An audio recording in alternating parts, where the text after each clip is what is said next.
ஒரு நூற்றாண்டு கடந்தும் ஒரு தலைவர், ஒரு கருத்தியல் போராளி இந்த மண்ணில் பேசப்படுகிறார்னா அவர் எப்படிப்பட்ட ஆளுமையா இருந்திருப்பார் தந்தை பெரியார் அவர்கள் என்றுதான் யோசிக்கணும்.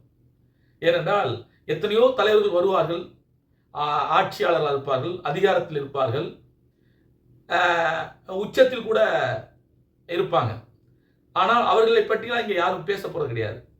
எனக்கு தெரிஞ்சு தமிழ்நாட்டில் காந்தியை மறந்துட்டாங்க, நேரு நேருவை மறந்துட்டாங்க, இப்படி எவ்வளோ தலைவர்களை மறந்துட்டாங்க.